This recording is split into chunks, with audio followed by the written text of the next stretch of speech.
All right. Entren, pónganse de pie, por favor. Todos. Vamos. Vamos.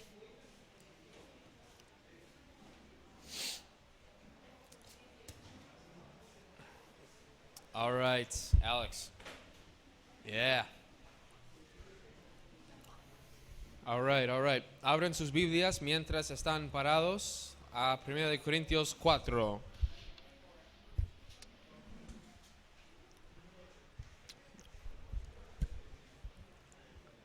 Primera de Corintios 4, tema de poder espiritual. Ok, Primera de Corintios 4, versículo 18.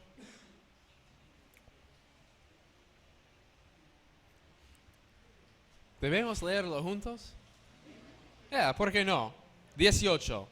Mas algunos están envanecidos como si yo nunca hubiese de ir a vosotros. Pero iré pronto a vosotros si el Señor quiere y conoceré. Ok, ahí paramos. Y yo voy a leer. No las palabras, sino el poder. No las palabras, sino el poder de los que andan envanecidos, porque el reino de Dios no consiste en palabras, sino en, ¿qué cosa? Poder. ¿De qué estamos hablando? El poder espiritual. ¿Qué queréis? Cerca, ¿eh? ¿Iré a vosotros con vara o con amor y espíritu de mansedumbre? Dios bendice esta parte de la clase. En tu nombre, amén, amén. Se pueden sentar. Ok. 1 Corintios 4, el poder espiritual. Hey, ¿qué te parece si plantamos una iglesia en no sé dónde, en Cajamarca, no sé, en dame un lugar? ¿Ah?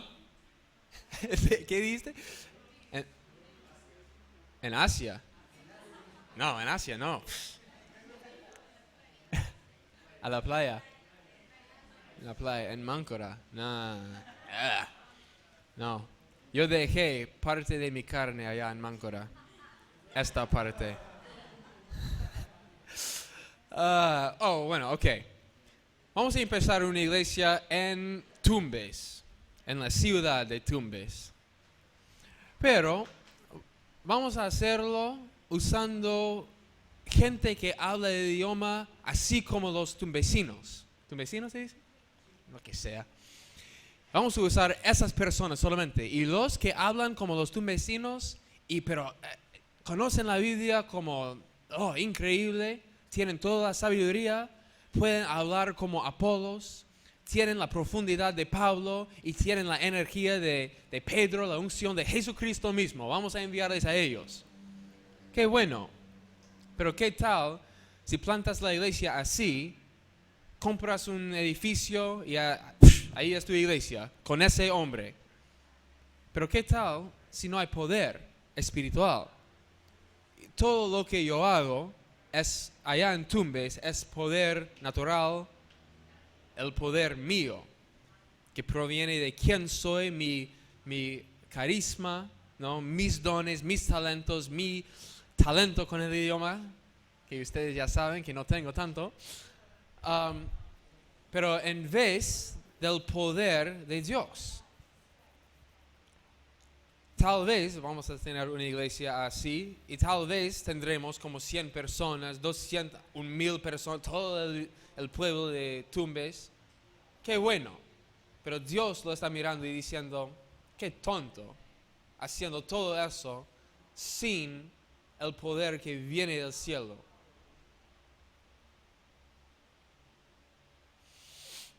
Pero en vez de eso, ¿qué tal 1 Corintios 4, el reino de Dios que viene no con palabras, sino poder? Pablo dice, mira, 1 Corintios 2,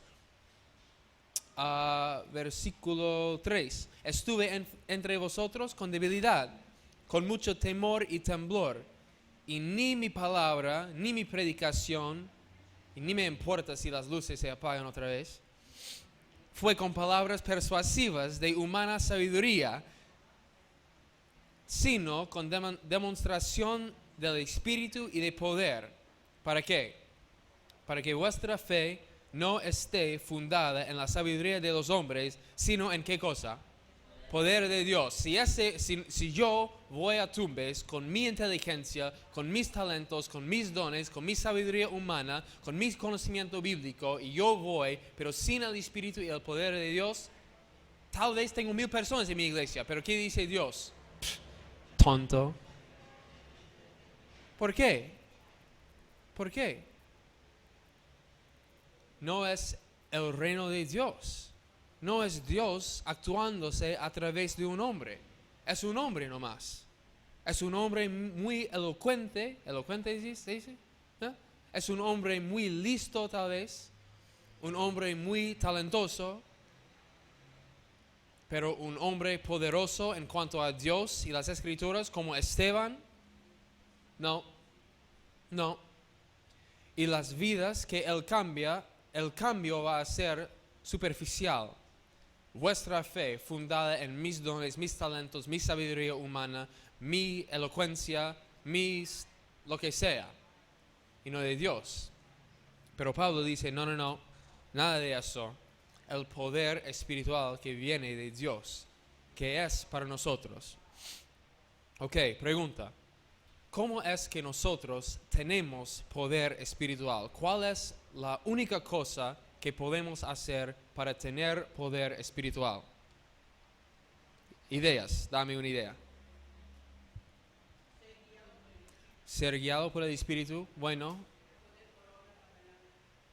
Ok. Para hacerlo más fácil, estoy buscando una palabra. ¿Qué hiciste para ser salvo? Comienza con R. Dios te ofreció la salvación y tú lo recibiste. Recibir. En las Escrituras, cuando leemos de la fuerza o el poder de Dios, por ejemplo, 2 Timoteo 2:1, en castellano dice, esfuérzate, ¿no?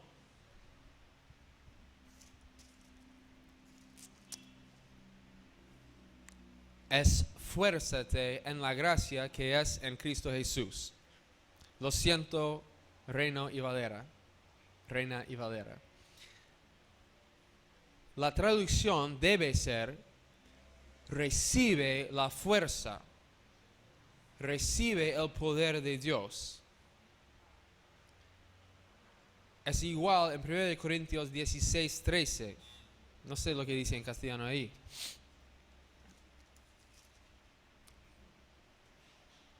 Esforzaos. Debe ser, recibe la fuerza de Dios. ¿Por qué? Todo poder pertenece a Él. ¿Quién soy yo? Menos poderoso. Él es todopoderoso.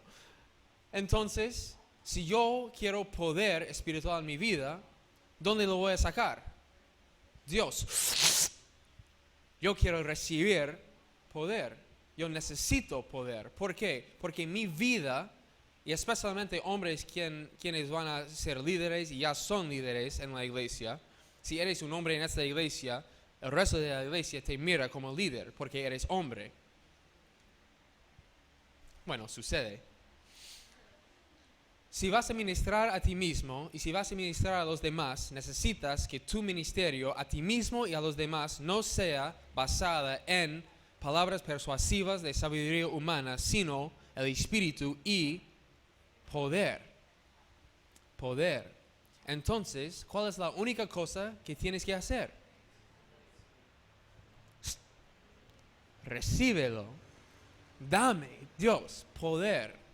Lo necesito. Es un requisito. Dámelo. Y es tan interesante en este libro de 1 Corintios, en 5:6, Pablo dice, no es buena vuestra jactancia. ¿No sabéis que un poco de levadura leuda toda la masa? Estaban jactando en cuán poderosos y espirituales ellos eran. Y puedes leer el capítulo 4 para verlo. Y Pablo dice, no es bueno lo que están haciendo. Tu jactancia no es buena. ¿Por qué? Porque tu poder no es el poder que viene de Dios. Entonces la vida que estás viviendo, el fruto es obvio que no es de Dios. Puedes leerlo en un par de versículos acá. En versículo 6, 4, 6. Al final, os envanezcáis unos contra otros. 7. Porque ¿quién te distingue? También, versículo 7. ¿Por qué te glorías como si no lo hubieras recibido? Ya estáis saciados, ya estáis ricos. Y dice, versículo 10.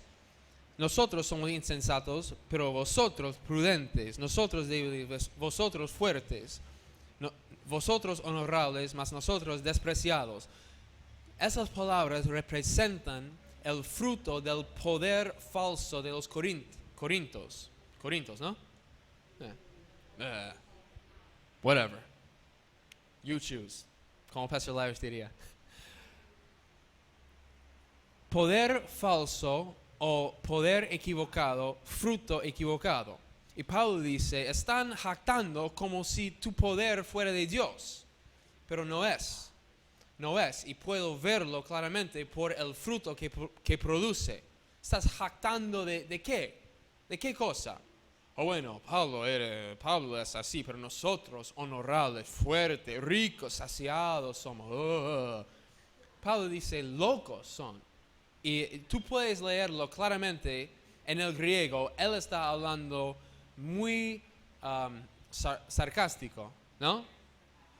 Bueno, ustedes son honorables y nosotros, somos pobres. Ustedes son tan ricos. Y Pablo está como, ¿qué? ¿No están pensando? ¿Tú tienes el entendimiento de lo que estoy hablando? ¿De dónde viene tu poder? Porque es clara, yo puedo verlo claramente basado en los frutos que yo veo en tu iglesia, que el poder no viene de Dios. ¿Por qué están jactando entonces? Y Pablo está tratando con un problema fuerte. Es apóstol y puede hacerlo. Lo hace. Pero en vez de eso, vamos a cambiar ahora. Quiero darles 10 principios del poder espiritual en 1 Corintios 4. 10 principios que dirijan, por lo menos en este capítulo, en nuestro contexto, la vida de Pablo en cuanto a su poder espiritual. En 4:1, Pablo dice, ténganos los hombres por servidores de Cristo. Servidores. Etes en el griego significa que yo soy un obrero bajo, debajo. Yo estoy obrando, pero bajo. ¿Bajo de quién? Servidores de Cristo. Eso es humildad. El principio número 1 en cuanto al poder espiritual, tener la mente de Dios. Porque mira, Salmos 72:11, todo poder viene de quién? De Dios. Jesús dijo, Juan 19:11, a Herodes, ¿no? O Pilato, uno de ellos. Tú puedes leerlo, está en tu Biblia también, creo. Hey, tú no tendrías ningún poder sobre mí si no te fue dada de arriba. Poder viene de Dios. Entonces, en cada uno de estos 10 principios o características de poder espiritual, vamos a hablar de cómo relaciona con Dios. Número 1, la mente de Dios, humildad, servidor de Cristo. Estoy sirviendo bajo de Cristo, viviendo en humildad. humildad significa que yo estoy recibiendo la mente de Dios. Humildad. Yo no estoy pensando que soy algo tan bueno ni tan malo. Estoy recibiendo la mente de Dios en cuanto a quién soy. ¿Ok?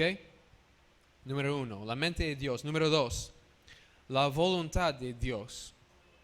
También en 4.1, administradores de los misterios de Dios.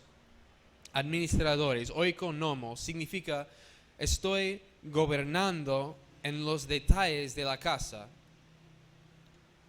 Una persona en el mundo griego, oikonomos, esa persona es gobernando, es administrador, gobernando en los detalles de la casa.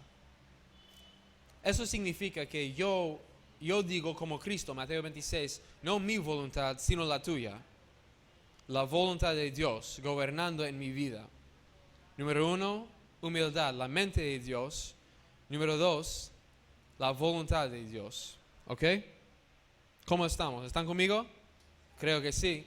¿Están con Dios? También. Fiel, número 3. Ahora bien, 4.2, se requiere de los administradores que cada uno sea hallado, ¿qué cosa? Fiel. Fiel. Pistos significa una persona fiel es una persona que está poniendo su fe en la fidelidad de Dios. Pistos. Siendo una persona fiel. Bueno, tengo 10 palabras griegas. ¿Quieres todo? Después. Fiel, pistos. P-I-S-T-O-S. Yo pongo mi fe en la fidelidad de Dios. ¿Y fe? ¿Qué es fe? Significa que yo estoy dependiendo absolutamente de Dios mientras estoy recibiendo de quién es Él. Yo pongo mi fe en su fidelidad. ¿Cómo es que una persona se halla fiel? Una persona está recibiendo la fidelidad de Dios, ¿no? Y la fidelidad de Dios hacia mí, si yo estoy alimentándome por la fidelidad de Dios, Salmo 37.3, en el hebreo, alimentándome por la fidelidad de Dios, ¿qué pasa? Voy a ser un hombre fiel. ¿Por qué? La fidelidad de Dios en mí produce fidelidad. Número 4. Ok. 4.4. Porque aunque de nada tengo mala conciencia. 4.4. De nada tengo mala conciencia. Él tiene una conciencia limpia. Esta es la obra consumada de Dios. Número 1, la mente de Dios. Número 2, la voluntad de Dios. Número 3, la vida de Dios que estoy recibiendo. Número 4, la obra consumada de Dios. Aunque de nada tengo mala conciencia. Para nada, no para nada. No estoy consciente de nada en contra de mí. Mi conciencia está limpia. Estoy pensando más en la obra consumada de Dios. Y hey, mientras estamos hablando de principios de poder espiritual, ¿cómo es que nosotros llegamos a ser espiritual? En un momento de nuestras vidas, nosotros hemos llegado a ser seres espirituales. ¿Cómo? Es por la obra consumada. Cuando Cristo murió, Él hizo el camino para nosotros para entrar. Hebreos 10, 19, 20 y 21. Él hizo el camino. Y cuando nosotros recibimos a Cristo, en ese momento el Espíritu Santo entra en nuestros espíritus y somos gente espiritual. Espiritual. ¿Por qué? ¿Qué significa una persona espiritual? La persona que está viviendo de su espíritu. La persona natural en la Biblia. 1 Corintios 2. La persona natural. Una persona viviendo de su alma. La persona carnal. La persona viviendo de su carne. Nada más. Pero como dijimos antes, 1 Corintios 3, entendiendo que hay un proceso en cuanto a madurar espiritualmente. No significa que crecemos en cuanto a nuestra espiritualidad. O somos 100% espirituales o no. Es imposible vivir 50% espiritual y 50% carnal. No se puede. ¿Por qué? ¿Cómo tiene comunión el espíritu de luz y de tinieblas? 1 Corintios 6.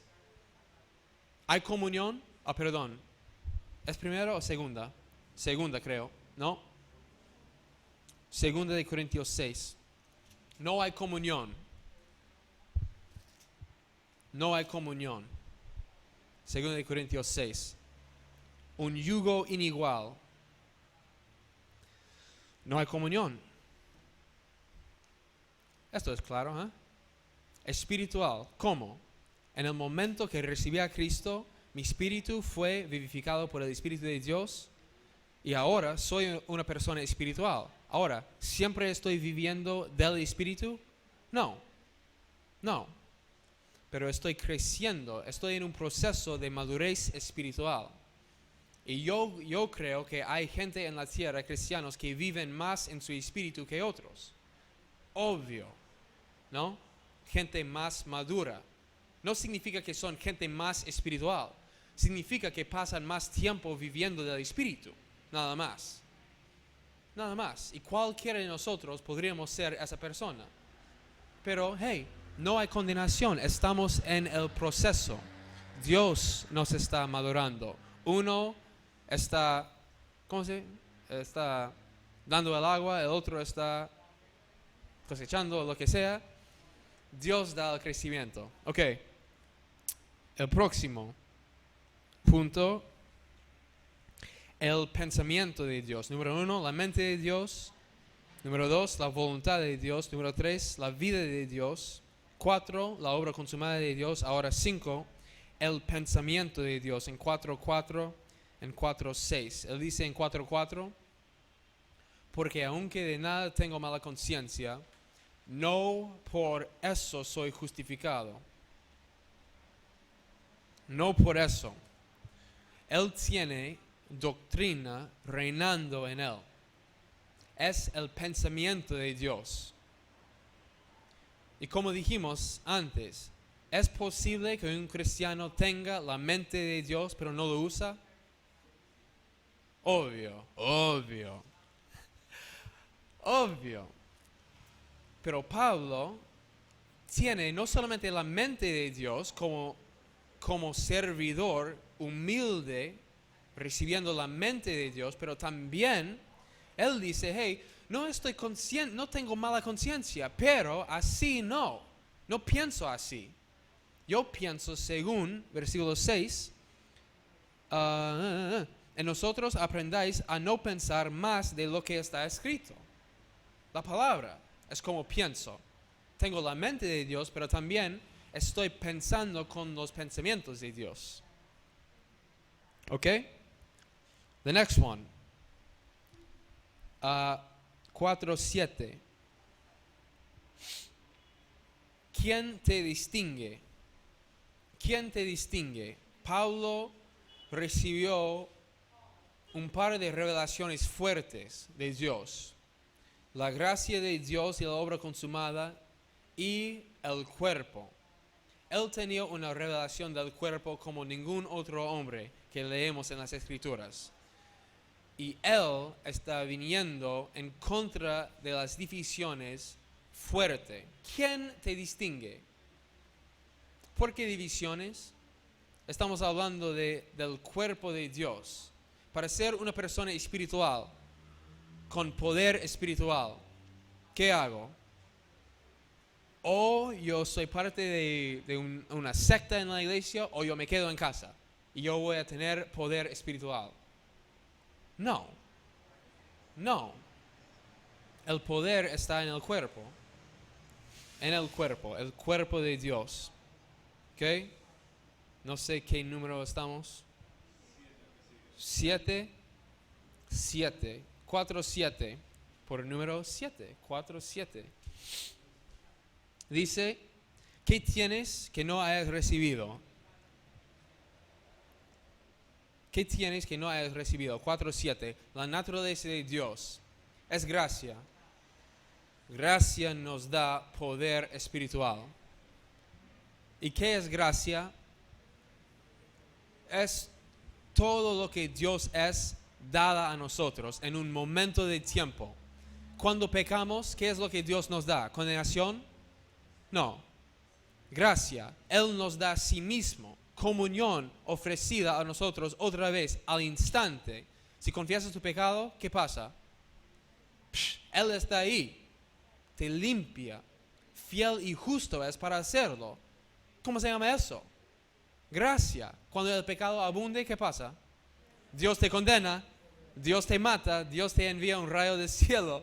Mi papá pensaba cuando tenía, 17 años o por ahí, algo así, 17, 18, él salió con sus amigos y comió por la primera vez en su vida, con 17, 18 años, comió por la primera vez ¿cómo se llama?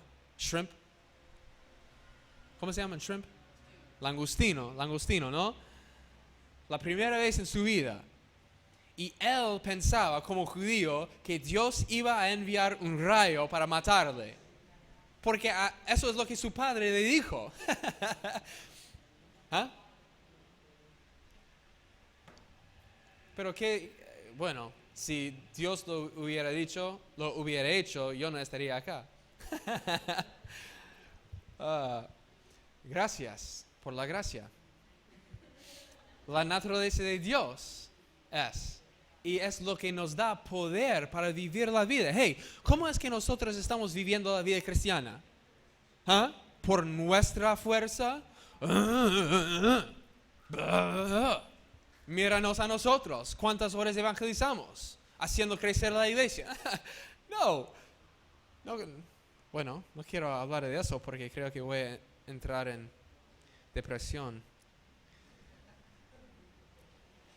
No hice nada. No estoy haciendo nada. ¿Qué estamos haciendo? Nada. Estamos recibiendo gracia aquí.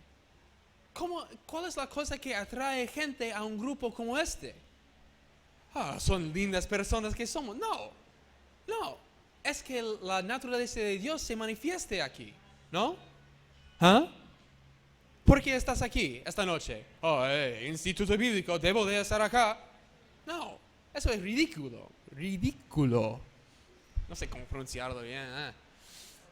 Hey, Hechos 11, 23 a 25. Cuando Bernabé llevó a Saulo a Antioquía, ¿sabes lo que pasó? Ellos vieron ojo, vista, gracia. ¿Cómo? Ni idea, pero eso es lo que dice la Biblia. Vieron la gracia de Dios. La gracia era visible en ese grupo de personas. Qué increíble, ¿eh? La naturaleza de Dios visible en nosotros. Yo diría, eso es poder espiritual. Poder espiritual. ¿Y de dónde viene? De Dios.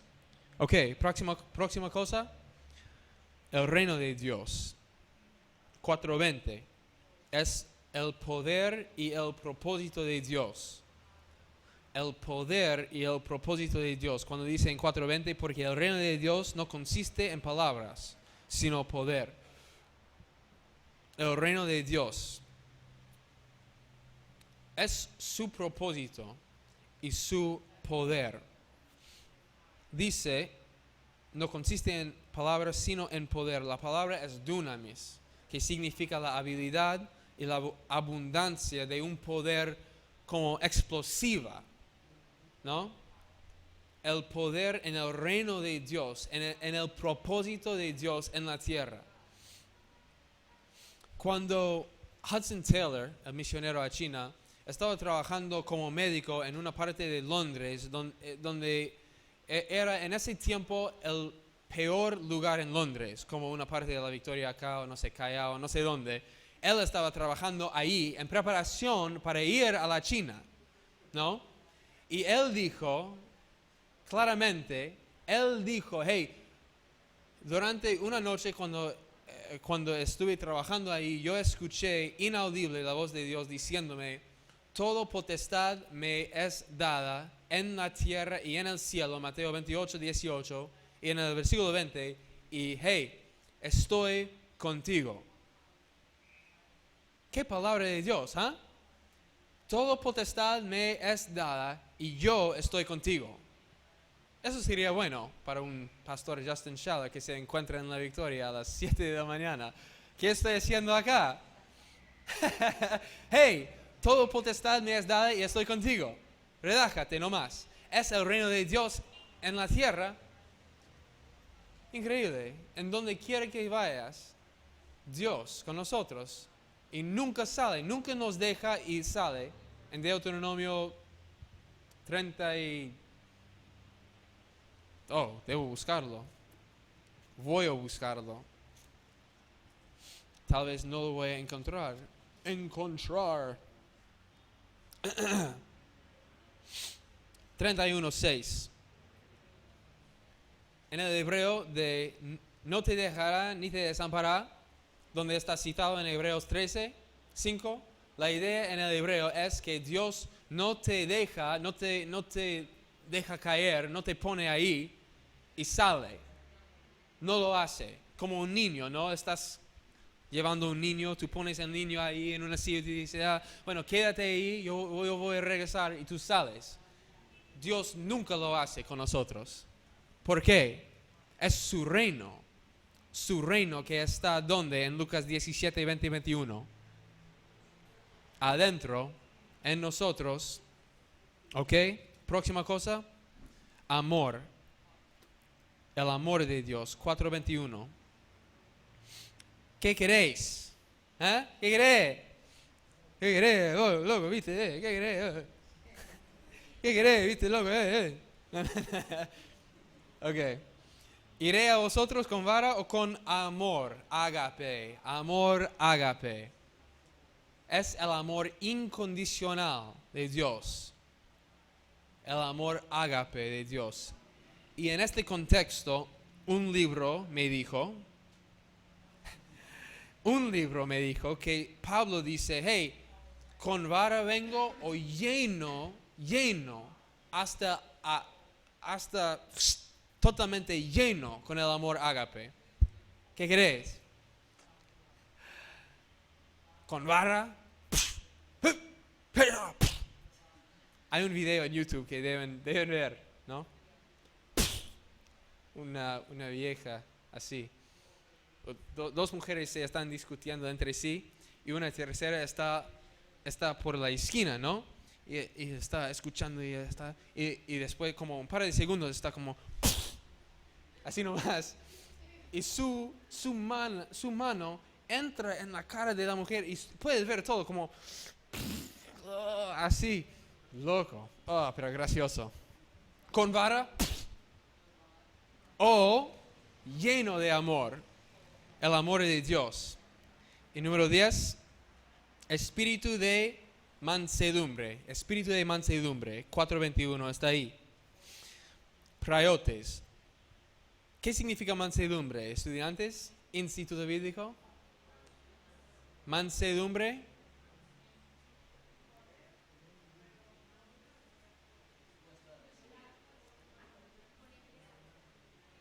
Consciente de Dios. Moisés, el hombre más manso en toda la tierra, números 12:3, ¿no? 12:3 de números. ¿Qué significa que Moisés era el hombre más manso en toda la tierra? El hombre más consciente de Dios. Y tú puedes leerlo, el Pastor Stan ha predicado sobre ese asunto antes. Cuando un ataque vino en contra de Moisés, ¿qué hizo Moisés? Cada vez. ¿Por qué? Dios con él. Y cuando él se cae, ¿quién está enfrente de la acusación? Dios. ¿Cómo vas a saber eso si no estás viviendo una vida mansa, consciente de Dios? Nada más. Bueno, esa persona está discutiendo conmigo, me está acusando y tengo que defenderme. No, sé consciente de Dios. Sé consciente de Dios. Y sabes ¿Sabes en esa circunstancia, ¿qué es esa palabra? Pero ¿sabes en esa circunstancia quién va a tener el poder espiritual? Tú. ¿Por qué? Manso. Y la persona está tirando acusaciones ¿a quién? A Dios. Entonces, ¿quién va a tratar con el problema? Dios. Facilísimo. Bueno, no parece tan fácil en el momento, ¿no? Pero así es. ¿Ok? Espiritualidad. 10 características de la vida espiritual en Pablo. ¿Ok? Ahora, la tarea. La tarea. ¿Qué tal si por un par de minutos leamos en silencio, leamos juntos 1 Corintios 5? No, mejor no. Pueden hacerlo en casa. Bueno, ¿van a hacerlo en casa? Pueden hacerlo. 1 Corintios 5. Tu tarea es tomar 1 Corintios 5 y quiero que escriben sobre este tema. ¿Cómo dirías? El juicio por un hombre espiritual. Pablo, el hombre espiritual, está juzgando, está haciendo un juicio de un hombre en la iglesia de Corintios, ¿no? Tu tema es entonces leer el capítulo 5, escribir un párrafo o no sé qué, pero no, por favor, no más de una página. Legiblemente sobre el tema, el juicio del hombre espiritual. Pablo es el hombre espiritual juzgando, haciendo un juicio. No significa que está condenando, ¿ok? Pero significa que él sí está haciendo un juicio, ¿ok? El juicio del hombre espiritual, en 1 Corintios 5. Y puedes escoger un solo versículo, como lo hicieron en la última tarea. Un solo versículo, puedes, no sé, escoger el versículo 6. ¿No sabéis que un poco de levadura leuda toda la masa? Pablo, en su juicio como hombre espiritual, ¿qué significa la levadura? ¿Qué significa que toda la masa está leuda? ¿No? Pero quedando con el tema de su juicio como un hombre espiritual. Un párrafo, un par de puntos, algo para mostrarme que ya lo leíste y entiendes un poco de ese tema en este capítulo. ¿Está bien? ¿Alguien pregunta? ¿No entiendes? ¿Qué hacer? ¿Qué debes hacer? Ya. 1 Corintios, ¿saben lo que está pasando en este capítulo, no? Un hombre estaba dice 5:1, tanto que alguno tiene la mujer de su padre, contra de la ley, y dice que ni los gentiles estaban haciendo esto. Entonces Pablo dice, versículo 3, ciertamente yo, como ausente en cuerpo, pero presente en espíritu, ya como presente he juzgado al que tal cosa ha hecho. Pablo hizo un juicio como hombre espiritual, hizo un juicio en cuanto a este caso, ¿no? Y quiero que solamente dame un versículo en cuanto a ese tema con un par de puntos mostrándome que entiendes lo que está pasando aquí y puedes compararlo con 2 Corintios 2, hablando de la misma cosa, por la próxima semana. ¿Ok? Alright, Dios, gracias por esta noche. Cada estudiante, los que juegan fútbol después, Chicho. Gracias, Señor. Bendice Pastor Stan, Karen, Scott, Christine, the kids. Bendícelos en Paracas, su tiempo, su regreso mañana. Gracias. Gracias por el entendimiento que estamos recibiendo aquí, Instituto Bíblico, entendiendo quiénes somos por la obra consumada, entendiendo cuál es nuestra vida de fe, entendiendo que hay mucho que no entendemos, pero estamos creciendo, reposando en fe y tú eres nuestro pastor. No faltamos nada, ninguna cosa. Toda es nuestra en ti. Gracias, bendícenos en tu nombre, Jesús. Amén. Amén.